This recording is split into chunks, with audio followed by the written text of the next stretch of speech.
నమస్తే కిరణ్ టీవీ ప్రేక్షకులకి స్వాగతం. ప్రస్తుతం మనతో పాటు ఉన్నారు డాక్టర్ ప్రొఫెసర్ ముల్లపూడి సత్యనారాయణ గారు. నమస్తే సార్. నమస్కారం మా స్వప్న. సార్, ఇప్పుడు ఎడ్యుకేషన్ పాయింట్ ఆఫ్ వ్యూలో వచ్చేస్తే మనకి ఎస్ఎస్సి అంటే 10th అయినాక చాలామంది నార్మల్గా ఇంటర్కే వెళ్ళిపోతూ ఉంటారు. అలా కాకుండా డిప్లొమా అంటే పాలిటెక్నిక్ కూడా ఒక ఆప్షన్ ఉంది కదా సార్. కానీ పాలిటెక్నిక్ అనేపాటికి ఎక్కువ మంది ఇంట్రెస్ట్ చూపించారు. ఎంత మనీ లేకపోయినా ఎంత కష్టపడి అయినా పిల్లల్ని ఇంటర్లో లక్షలు వేసి ఇంటర్ ప్రైవేట్ కాలేజీలోనే జాయిన్ చేస్తున్నారు. సో ఒక్కసారి మనకి పాలిటెక్నిక్ వల్ల కూడా ఎలాంటి అడ్వాంటేజెస్ ఉంటాయి, అసలు పాలిటెక్నిక్ కోర్స్ గురించి ఇంటర్ బెస్టా లేక పాలిటెక్నిక్ బెస్టా ఒక్కసారి చెప్తారా సార్? 10th అయిన తర్వాత కేవలము ఎంపీసీ, బైపీసీ, సిఈసి, హెచ్ఈసి ఇలాగే కాకుండా వొకేషనల్ కోర్సెస్ అని ఉంటాయి. ఓకే. అవి అందులోనే టైప్ రైటింగ్, షార్ట్ హ్యాండ్, ఆ తర్వాత కార్పెంటరీ అండ్ పెయింటింగ్, మౌల్డింగ్ ఇలాంటి రకరకాల కోర్సెస్ ఉంటాయి. అది కాకుండా మళ్ళీ ఈ యొక్క పాలిటెక్నిక్ కోర్స్ అనేటటువంటిది ఉంది. ఓకే. అంటే ఇందాక మీరు చెప్పిన కోర్సెస్ గవర్నమెంట్ కాలేజెస్లో అది ఎప్పుడో 50 years బ్యాక్ నుంచే నడుస్తున్నాయి. వొకేషనల్ కోర్సెస్ అంటారు వాటిని. ఇప్పుడు కూడా ఉన్నాయి సార్. అవి ఎన్ని ఇయర్స్? అది ఇంటర్లాగే 2 years, సేమ్ 2 years. 10 అంటే ఇండియన్ సిస్టంలో ఎలా ఉండాలి అంటే 10+2+3 ఆర్ 10+2+4 అనేటటువంటిది ఎడ్యుకేషన్ సిస్టంలో చూస్తాం. అప్పుడు మాత్రమే వీళ్ళు ఫారెన్కి వెళ్ళగలుగుతారు భవిష్యత్ రీత్యా కూడా. 10+2+4. అందుకోసము మనం పీజీ కోర్సెస్ ఇండియాలో చేయాలన్నా కూడా ఒక సిస్టమ్ ఉంది. కొన్ని కాంపిటేటివ్ ఎగ్జామినేషన్స్ రాయాలన్నా 10+2+3 మినిమం అడుగుతాడు. మరి పాలిటెక్నిక్ దగ్గరికి వచ్చేసరికి ఏమవుతుందంటే 10+3 ప్లస్ అనదర్ 4 years 3 years మనకి బీటెక్ ఇవన్నీ చేయడం జరుగుతుంది. అందుకని ఈ ఎక్కువ ఆప్షన్స్ అనేటటువంటిది ఇంటర్మీడియట్కి ఉన్నాయి కాబట్టి ఈ ఇంటర్మీడియట్ అనేటటువంటిదే ఎక్కువ మంది చేస్తారనమాట. అయితే స్కిల్డ్ కోర్సెస్ అని ఉంటాయి. ఈ స్కిల్డ్ కోర్సెస్లోకి ఈ పాలిటెక్నిక్ అనేటటువంటిది వస్తుంది. సో ఈ పాలిటెక్నిక్ చేసుకున్నటువంటి వాళ్ళందరూ కూడా అతి తక్కువ సమయంలో సెటిల్ అయిపోతారు వీళ్ళు. ఓకే. అంటే టెక్నికల్ నాలెడ్జ్ ఎక్కువ ఉంటుంది. అండ్ అలాగే 10th తర్వాత ఐటీఐ, ఇండస్ట్రియల్ ట్రైనింగ్ ఇన్స్టిట్యూట్ అని ఒకటి ఉంటుంది. అది కూడా గవర్నమెంట్ కోర్సు. అది కూడా 2 years కోర్స్ చేస్తారు. సో అత్యంత తొందరగా సెలెక్ట్ అయిపోతారు. ఎలక్ట్రీషియన్స్గా, ప్లంబర్లుగా, ఇలా రకరకాల కోర్సులు. వాళ్ళకంటే కూడా ఇంకొక 1 year ఎక్కువ వీళ్ళు చదువుతారు కాబట్టి పాలిటెక్నిక్లో. సో వీళ్ళు ఎక్కువ కవర్ చేస్తారన్నమాట. అందువలన మనకి ఈ యొక్క పాలిటెక్నిక్లో సేమ్ మనం ఇంజనీరింగ్లో ఫ్యూచర్లో ఎలాగైతే ఆర్టిఫిషియల్ ఇంటెలిజెన్స్, తర్వాత ఈ సిఎస్సి, తర్వాత electronics, mechanical, electrical, civil engineering, material science, metallurgical engineering, ఇలా chemical engineering, chemical technology, textile engineering, industrial engineering, ఇలా ఒక్కొక్క పాలిటెక్నిక్ కాలేజీలో ఒక్కొక్క కోర్సులు ఉంటాయన్నమాట. సో ఈ యొక్క పాలిటెక్నిక్లో మనం కనుక చదువుకున్నప్పుడు తొందరగా సెటిల్ అయిపోవడానికి అవకాశం ఎక్కువ ఉంటుంది. అంటే 10+3 ఈ పాలిటెక్నిక్ చదివిన వెంటనే వీళ్ళకి జాబులు వచ్చేయడానికి అవకాశం ఉంటుంది. ఎంప్లాయ్మెంట్ ఎక్స్చేంజ్ అని ఉంటుంది. ఆ ఎంప్లాయ్మెంట్ ఎక్స్చేంజ్లో ఈ 10th అయిపోయినటువంటి వాళ్ళు, ఇంటర్ అయిపోయినటువంటి వాళ్ళు కూడా రిజిస్టర్ చేసుకుంటారు. కానీ ఎక్కువ ఈ ఐటీఐ వాళ్ళు, ఆ తర్వాత ఈ డిప్లొమా చేసినటువంటి వాళ్ళకి గవర్నమెంట్ పోస్టులు పిలిచిస్తారనమాట. కొంచెం లేట్గా అయినా ఒక 3-4 years అయినా పిలిచి అలా వచ్చిన వాళ్ళు చాలామంది ఉన్నారు. సో అంతేకాకుండా ఏజ్ బార్ అయిపోయిన తర్వాత కూడా ఏ విధంగా అయితే డైరెక్ట్ ఇంటర్ చదవకుండా ఎన్ఓఎస్, నేషనల్ ఓపెన్ స్కూల్ అనేటటువంటిది ఎలాగైతే ఉందో డైరెక్ట్ స్కూల్కి వెళ్లకుండా చదువుకోవచ్చు ఇంటర్ 2 years. సో అది సిబిఎస్ఈ ప్యాటర్న్లో ఉంటుంది. ఆ కోర్సెస్ కూడా 5 subjects ఉంటాయి. సో ఆ విధంగా ఈ ఎన్ఓఎస్ చేసిన వాళ్ళకి ఎలాగైతే ఇది ఉందో ఈ పాలిటెక్నిక్ చేసినటువంటి వాళ్ళకి కూడా తొందరగా సెటిల్ అవ్వడానికి ఎక్కువ అవకాశాలు ఉన్నాయి. అసలు ఎడ్యుకేషన్ సిస్టంలో స్కూళ్ళకి వెళ్ళి, కాలేజీలకు వెళ్ళి మనము ఇండియాలో మాత్రమే చదువుతాం. సో ఫారిన్లో అలా ఉండదు. ఫారిన్లో మన ఇష్టం, option. We can stay at home, we can engage our home tutors, we can go through online coachings and all. Object ఏంటంటే మనం 10th రాసామా లేదా, ఇంటర్ రాసామా లేదా, ఇట్లా అనమాట. సార్ అదర్ కంట్రీస్ లో కూడా డిప్లొమా ఉందా సార్? పాలిటెక్నిక్ ఉంది, ఉందా సార్? Skilled courses. అంటే అలానే ఇప్పుడు ఓకే, ఇప్పుడు మన ఇండియాలో మీరు ఇందాక ఎడ్యుకేషన్ సిస్టమ్ అని చెప్పారు, ఇక్కడ డిప్లొమా చేసి అదర్ కంట్రీస్ లో వీళ్ళకి జాబ్ ఛాన్సెస్ అవి ఉంటాయా డిప్లొమాతో ఆపేసే వాళ్ళకి? ఉంటాయి. అండర్ గ్రాడ్యుయేట్ కోర్స్ కింద ఇంజనీరింగ్ ఇప్పుడు బీటెక్ ఎలాగైతే ఇంటర్ తర్వాత మనం ఫారెన్లో వెళ్తామో, సో అలా అదే విధంగా అసలు ఫారెన్లో లేని కోర్స్ ఉండదు. అంటే మనకి ఈ 10+2 మినిమం ఉండాలి. పాలిటెక్నిక్ చేయడం వల్ల 10+2+1 ఎక్స్ట్రా ఉంది. సో ఫారిన్ కంట్రీస్ కూడా అండర్ గ్రాడ్యుయేట్ కోర్సెస్కి అంటే కోర్సెస్ అనట్లేదు, జాబ్ ఆపర్చునిటీస్ కూడా ఉంటాయా అంటున్నా. జాబ్ ఆపర్చునిటీస్ ఎంటెక్లు చేసిన వాళ్ళకే ఫారెన్లో ఇప్పుడు లేవు, ఇంకా పాలిటెక్నిక్ వాళ్ళకి ఏముంటాయి అంటే దుబాయ్ ఇలాంటి కంట్రీస్లో ఉన్నాయి. ఫారెన్లో ఉండవని కాదు, ఎప్పుడు కూడా ఏ కంట్రీలో అయినా ఎంప్లాయ్మెంట్ అనేటటువంటిది ఉంటుంది. కాకపోతే ఈ యొక్క రెసెషన్ పీరియడ్ నడుస్తున్నటువంటి ప్రస్తుత తరుణంలో ఇప్పుడు జరగకపోవచ్చు, దొరకపోవచ్చు. కానీ ఈ పాలిటెక్నిక్ చదివిన వాళ్ళకి కూడా డెఫినెట్గా ఉన్నాయి. అంతేకాదు ఇక్కడే మనకి ఇక్రిసాట్ అని ఇంటర్నేషనల్ క్రాప్స్ ఇన్స్టిట్యూట్ ఉంది, ఇంటర్నేషనల్. అది అన్ని different government on par with government అనమాట, మల్టీనేషనల్ ఎంఎన్సీ లాగా. సో దాంట్లో కూడా ఈ డిప్లొమా చేసిన కోర్సులతో వెళ్ళినటువంటి వాళ్ళు ఎంతోమంది ఉన్నారు. అందులో డిప్లొమా చేసిన తర్వాత బీహెచ్ఈఎల్లో రీసెర్చ్ అండ్ డెవలప్మెంట్ వింగ్లోను, మామూలు రెగ్యులర్ బీహెచ్ఈఎల్లో, హాల్లో, తర్వాత గెయిల్లో, వైజాగ్ స్టీల్ ప్లాంట్లో, ఓఎన్జీసీలో, ఐఎల్టీడీలో, ఇలా ఎన్నో కంపెనీస్లో, ఎంఎన్సీస్ అవనండి, ప్రైవేట్ కంపెనీస్ అవనండి, రిలయన్స్, ఇలాంటివన్నీ కూడా వాళ్ళలో ఎక్కువ మందికి ఆపర్చునిటీస్ ఉంటాయి. ఓకే, టెక్నీషియన్స్గా జాయిన్ అవుతారు వాళ్ళు. తర్వాత దాంట్లో ప్రమోషన్కి అలాగా చేసుకుని కూడా అప్గ్రేడ్ చేసుకోవచ్చు. ఇదివరకు కాలం ఇంజనీరింగ్కి వెళ్ళాలన్నా కూడా వాళ్ళు ప్రైవేట్గా కూడా చదవచ్చు కదా సార్? చదవచ్చు. ఏఎంఐ అని ఉంటుంది యూనివర్సిటీస్, చెప్తాను. ఇప్పుడు ఈ పాలిటెక్నిక్ చేసినటువంటి వాళ్ళు ఇదివరకు ఫోర్మ్యాన్గా జాయిన్ అయ్యేవారు రైల్వేస్లో కనుక తీసుకుంటే. తర్వాత ప్రమోషన్స్లో అసిస్టెంట్ ఇంజనీర్ అయ్యేవారు, డివిజనల్ ఇంజనీర్ వరకు ప్రమోషన్స్కి వెళ్ళిపోయేవారు వాళ్ళు. అంతవరకు పాలిటెక్నిక్ నుంచి వెళ్ళిన వాళ్ళు చీఫ్ ఇంజనీర్ వరకు వెళ్ళలేరు, కానీ ఈ డివిజనల్ ఇంజనీర్ వరకు వెళ్ళిపోయేవారు. అలాగే మనం మోక్షగుండం విశ్వేశ్వరయ్య గారు, తర్వాత ఈ యొక్క కేఎల్ఎన్ రావు గారు, వాళ్ళ కాలంలో వాళ్ళ క్రింద పనిచేసినటువంటి వాళ్ళంతా కూడా డిప్లొమా ఇంజనీర్సే తప్ప గ్రాడ్యుయేట్ ఇంజనీర్స్ ఎవరు లేరు.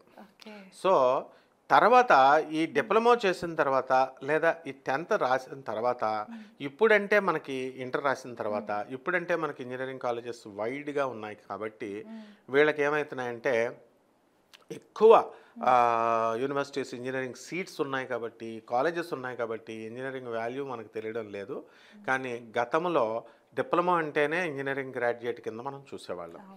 కాబట్టి ఈ యొక్క మొట్టమొదట ఆంధ్ర పాలిటెక్నిక్ కాలేజ్ తణుకు మా తాతయ్య గారు స్థాపించింది, ముల్లపూడి హరిశ్చంద్ర ప్రసాద్ గారు. The only one in the entire India first polytechnic college.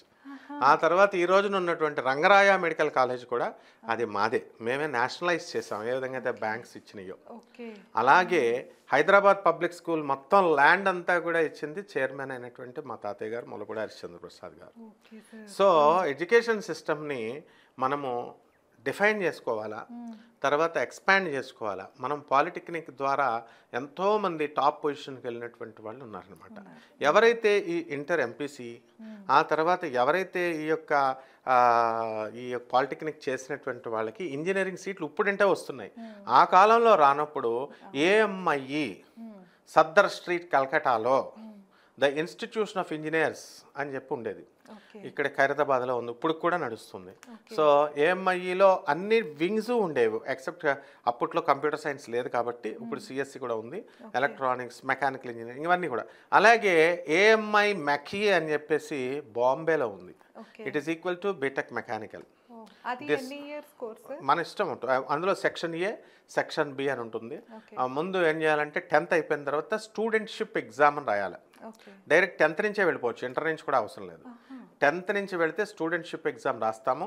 ఆ తర్వాత అందులో ఉన్నటువంటి స్టూడెంట్షిప్ ఎగ్జామ్ అయిపోయిన తర్వాత సెక్షన్ ఏ రిజిస్టర్ చేసుకుంటాం. రిజిస్టర్ చేసుకుని గ్రూప్ 1 అందులో 2 గ్రూప్స్ ఉంటాయి. ఆ సెక్షన్ ఏలో 8 సబ్జెక్ట్స్ ఉంటాయి, గ్రూప్ 1 గ్రూప్ 2 అని. మొత్తం మీద సెక్షన్ ఏ పూర్తయిపోతే హాఫ్ ఏఎంఐ అయిపోయినట్టే. తర్వాత సెక్షన్ బి కూడా చేసేస్తాం. And section A is also recognised. ఒకవేళ సెక్షన్ బి చేయలేక సెక్షన్ ఏతో ఆపేస్తే దాని మీద కూడా జాబులు వచ్చిన వాళ్ళు చాలామంది ఉన్నారు. సో సెక్షన్ బి చేస్తాం. అలాగే the institution of electronics and communication engineering, telecommunication engineering అని చెప్పి ఢిల్లీలో ఉంది. ఇవన్నీ they are all enacted by 1921 parliament act అనమాట. సో ఆ కాన్స్టిట్యూషన్ ప్రకారం ఇంజనీరింగ్ కాలేజెస్ లాగా మనం పెట్టుకున్నాం ఈ కాలేజెస్ లేనప్పుడు. కాబట్టి ఇప్పుడు నెంబర్ ఆఫ్ ఇంజనీరింగ్ కాలేజెస్ వచ్చేసినాయి కాబట్టి ఇప్పుడు ఎవరు ఎంఐలు అవి తగ్గించారు. ఒకనొక సమయంలో అవే హవా నడిపేవి. సో ఆ విధంగా ఆటోమొబైల్ ఇంజనీరింగ్ ఉంది, ఏరోనాటికల్ ఇంజనీరింగ్ ఉంది, కెమికల్ ఇంజనీరింగ్ ఉంది, టెక్స్టైల్ ఇంజనీరింగ్ ఉంది. ఇవన్నీ డిప్లొమా కోర్సెస్లోనే మనకి సాధ్యం అవుతున్నాయి. కాబట్టి అప్పట్లో మెకానికల్కి ఈక్వలెంట్గా ఆటోమొబైల్ ఇంజనీరింగ్ కాకినాడలో అసలు దొరికేదే కాదు. ఆంధ్ర పాలిటెక్నిక్ కాలేజ్ కాకినాడలో దొరికేదే కాదు. ఆ విధంగా ఈ యొక్క కేవలము ఈ 10th తర్వాత ఇంటర్ అనేటటువంటిది ప్రజల్లో నాటుకుపోయింది బాగా. ఈ కార్పొరేట్ కాలేజెస్ రావడం వల్ల ఇంటర్ చదివితే ఏదో డైరెక్ట్ ఆ స్టూడెంట్ క్యాలిబర్ ఉందా లేదా అది చూడడం లేదు. ఓన్లీ పక్కింటి వాడు ఐఐటి చదువుతున్నాడు కాబట్టి నేను ఐఐటి అంటాడు. కానీ ఐఐటి సీట్స్ ఎన్ని ఉంటాయి సార్ ఇండియా వైడ్? అసలు ఉన్నదే తక్కువ కదా. ఇప్పుడు బాగానే పెరిగినాయి, but competition is very difficult అనమాట. So but that is not that much hard. ఒక ప్లాన్డ్గా చదువుకున్నప్పుడు డెఫినెట్గా మనం దాని నుంచి ఐఐటి కొట్టచ్చు అనమాట.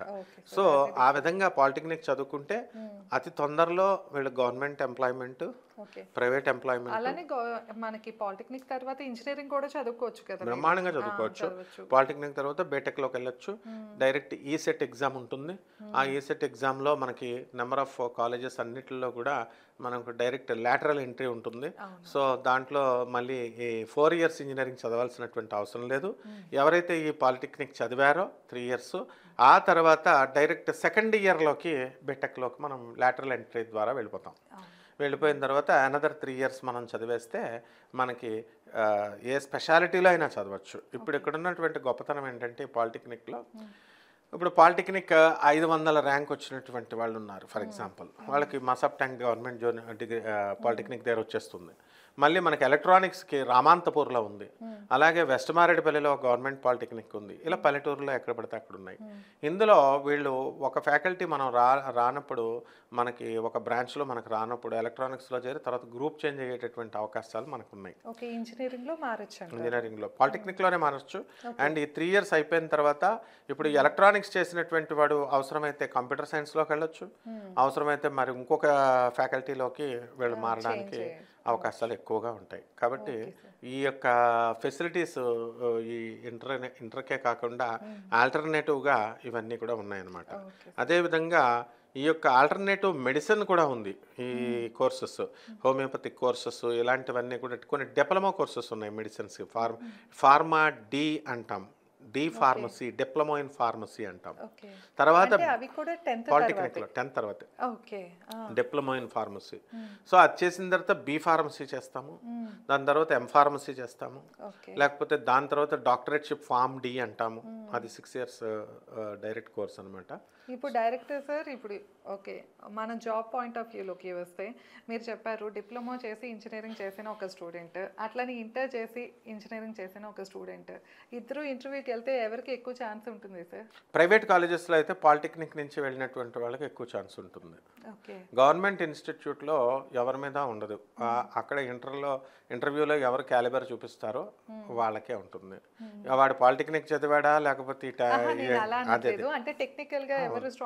టెక్నికల్ గా స్ట్రాంగ్ పాలిటెక్నిక్ వాళ్ళే ఉంటారు. ఎందుకంటే డే 1 నుంచి కూడా వీళ్ళకి పాలిటెక్నిక్లో దాని ఏమంటారు వర్క్షాప్స్ ఉంటాయి. వర్క్షాప్స్ ఉండడము, తర్వాత ప్రాజెక్ట్స్ మనము వీళ్ళే ఎక్స్ప్లోర్ చేసుకోవడము, కార్పెంటరీ దగ్గర నుంచి ప్రతి వర్క్ ఏ ఫ్యాకల్టీ అయినా సరే ఏ బ్రాంచ్ అయినా సరే మినిమం ఇది కార్పెంటరీ లాంటివన్నీ కూడా ప్రతి బ్రాంచ్ వాళ్ళు చేయాలి. ఇవి గవర్నమెంట్ పాలిటెక్నిక్ బెస్ట్ అంటారా లేక ప్రైవేట్ పాలిటెక్నిక్ బెస్ట్ అంటారా? వేటిల్లో చేస్తే ఎక్కువ ఎప్పుడైనా సబ్జెక్ట్ ఉంటుంది. ఎప్పుడైనా గవర్నమెంట్ అనేటటువంటిది ఆ, దాని ఇది ఎలా ఉంటుందంటే ఎక్స్ప్లోరింగ్ ఎక్కువ ఉంటుంది. ఓకే. ప్రైవేట్ పాలిటెక్నిక్లో కేర్ ఎక్కువ తీసుకుంటారు teachers. Okay. So polytechnic college ఇప్పుడు తణుకు ఉంది, ఆంధ్ర పాలిటెక్నిక్. అది ప్రైవేట్ పాలిటెక్నిక్లో ఆ రోజు చేసినటువంటి వాళ్ళు ఇప్పుడు చాలా పెద్ద పొజిషన్స్లో రిటైర్ అయినటువంటి వాళ్ళు ఇప్పుడు కూడా నాకు ఫోన్ చేస్తూ ఉంటారు. ఓకే. మేము ఈ పొజిషన్కి వచ్చాము మీ తాతయ్య గారి వల్ల అని చెప్పి అంటూ ఉంటారు. సో ఆ విధంగా ఈ ప్రైవేటా గవర్నమెంటా అన్నది కాదు, మనకి ప్రైవేట్ కాలేజెస్లో నాణ్యత ఉన్నవి ఉన్నాయి, నాణ్యత లేని పాలిటెక్నిక్ కాలేజీలు ఉన్నాయి. సో మనకి స్టాఫ్ ఎక్కడ మంచిగా ఉంది, పొటెన్షియల్గా ఉంది. ఒక్కొక్క కాలేజీలో ఒక్కొక్క ఫ్యాకల్టీ మంచిగా ఉంటుంది. ఇప్పుడు ఒక కాలేజీలో ఒక బ్రాంచ్కి కంప్యూటర్స్ ఈ కాలేజీలో బాగా చెప్తారు. ఇప్పుడు శ్రీ చైతన్య ఉందనుకోండి, దాంట్లో విజయవాడ బ్రాంచ్ బాగా చెప్తారు, ఎంబీబీఎస్లకు మాత్రం బాగుంటుంది అంటారు. నారాయణ వచ్చేసరికి ఇంజనీరింగ్లకు బాగుంటుంది మెడిసిన్ కంటే అని అలా పేరు పడుతుంది. సో ఆ విధంగా ఈ మనము ఈ పాలిటెక్నిక్ కాలేజెస్ కూడా ప్రైవేట్ అయినా పర్వాలేదు, గవర్నమెంట్ అయినా పర్లేదు, బ్యాక్లాగ్స్ లేకుండా కంప్లీట్ చేసుకుంటే సరిపోతుంది వీళ్ళు. Thank you sir. Thank you అమ్మ. విన్నారు కదా సార్, మనకి ఎంతో బాగా చెప్పారు డిప్లొమా వల్ల యూజెస్ ఏంటో. మీకు కనుక ఇలాంటి మరిన్ని వీడియోస్ కావాలంటే మా ఛానల్ సబ్స్క్రైబ్ చేసుకోండి. ఈ వీడియో కనుక మీకు నచ్చినట్లయితే లైక్ చేసి షేర్ చేసి ఎలా అనిపించిందో మాకు కామెంట్లో తెలియచేయండి. అలాగే మీకు ఏమైనా క్వశ్చనరీ ఉన్నా కూడా కామెంట్స్లో పెట్టండి, మేము వాటి మీద వీడియోస్ చేస్తాము. ధన్యవాదాలు. నమస్కారం. నమస్కారం అమ్మా.